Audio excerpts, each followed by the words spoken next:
Good morning students. आज हम लोग मैथ का चैप्टर 3 निर्देशांक ज्यामिति पढ़ेंगे। और निर्देशांक ज्यामिति में देखते हैं उनका निर्देशांक क्या है, बिंदु क्या है, उसके चतुर्थांश चिन्ह क्या है या उनका तल क्या है, और एक्स एक्सिस वाई एक्सिस किसको कहते हैं। तो पहले हम लोग देखते हैं बिंदु। बिंदु एक ज्यामितीय आकृति है जिसकी कोई नाप नहीं है ना कोई निश्चित आकृति है। मीन्स अगर बिंदु को देखें हम लोग ऐसे ही रख देते हैं, बिंदु हो गया, थोड़ा सा बड़ा कर देते हैं तो भी बिंदु है। तो इसके लिए कोई निश्चित आकृति नहीं है, आप चाहे छोटा सा बनाएं या बड़ा बनाएं, उसकी कोई लंबाई या चौड़ाई नहीं है।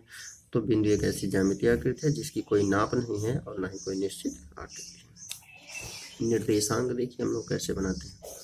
समतल में स्थित किसी बिंदु P के निर्देशांक दो वास्तविक संख्याओं A व B को क्रमित युग्म द्वारा निरूपित किया जाता है, जहाँ A को भुज और B को कोटि कहते हैं। मीन्स अगर कोई एक तल ले लिया गया और इस तल में एक बिंदु P लिया गया तो y एक्सिस से ये दूरी कितनी है A, x एक्सिस से इसकी दूरी कितनी है B। तो पहले जो y एक्सिस से दूरी है वो और x एक्सिस से जो दूरी दी गई है वो, इन दोनों को अगर हम लोग क्रमित युग्म में लिखें, क्रमित युग्म का मतलब है कि पहले y एक्सिस से दूरी और उसके बाद x एक्सिस से दूरी, अगर ये दोनों को क्रमित युग्म में करके बीच में कॉमा लगा करके और एक छोटे ब्रैकेट से इनको बंद कर दिया जाए तब ये क्या कहलाते हैं, निर्देशांक कहलाते हैं। तो a कॉमा b जो बन गया, अब a कॉमा b क्या हो गया, उस बिंदु P का क्या हो गया, निर्देशांक। तो अगर किसी भी तल में हो, चाहे इस तल में हो, चाहे तीसरे में हो, चाहे चौथे में, इनमें किसी भी तल में कोई एक बिंदु ले करके पहले y एक्सिस से उसकी दूरी क्या है, चाहे वो इधर देखें या इधर, इधर तो नंबर लाइन होती नहीं है, तो पहले इधर देखेंगे a डिस्टेंस दूरी और एक्सिस से देखेंगे तो b दूरी, तो y एक्सिस से दूरी कॉमा x एक्सिस से दूरी, फिर उनको अगर ब्रैकेट में कर दें तब ये क्या कहलाएंगे, बिंदु, निर्देशांक कहलाएंगे। फिर आएंगे कार्तीय तल।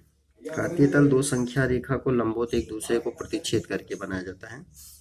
जैसे यहाँ पे देखें, अभी नीचे हम आपको दिखाते भी हैं कि अगर ये दो नंबर लाइन हो गए, इनको अगर लंबवत खींचा जाए और खींचने के बाद इनमें देखिए जब ये चार पार्ट बनते हैं, इसके चारों पार्ट में देखेंगे कि ये आपके तल कहलाते हैं।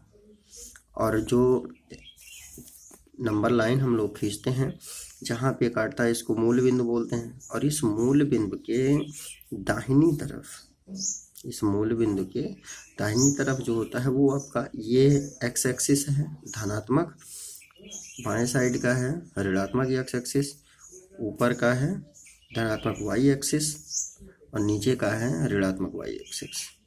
तो पहला कह रहा है कि ऊर्ध्वाधर संख्या रेखा को वाई अक्ष कहते हैं, ये ऊर्ध्वाधर संख्या रेखा को इसको वाई अक्ष कहते हैं, और क्षैतिज संख्या रेखा को एक्स अक्ष कहते हैं, और प्रच्छेद बिंदु को मूल बिंदु कहते हैं। जहाँ पे काटता है ये क्या है, ये है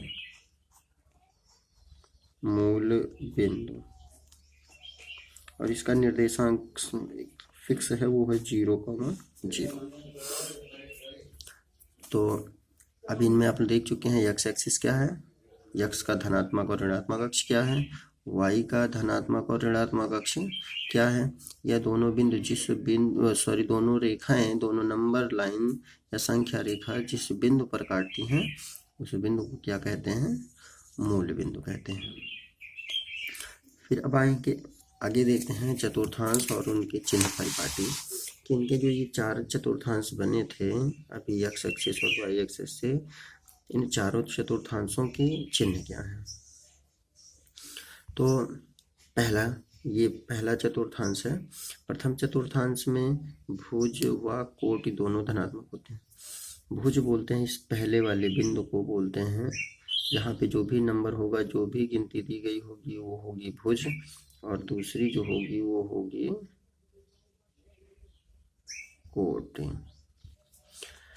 तो पहले चतुर्थांश में भुज और कोटि दोनों धनात्मक होते हैं, इसलिए दोनों प्लस प्लस। दूसरे में आएंगे, द्वितीय चतुर्थांश में भुज ऋणात्मक तथा कोटि धनात्मक होता है। देखिए भुज ऋणात्मक हो गया, कोटि धनात्मक हो गया। फिर तीसरे में कह रहा है कि तृतीय चतुर्थांश में भुज व कोटि दोनों ऋणात्मक होते हैं। तो तीसरे में भुज और कोटि देखेंगे कि दोनों आपके क्या हैं, ऋणात्मक हैं, तो दोनों माइनस हो गए। चौथे में चतुर्थांश में भुज धनात्मक तथा कोटि ऋणात्मक होता है, इसमें भुज धनात्मक हो गया और कोटि ऋणात्मक हो गया।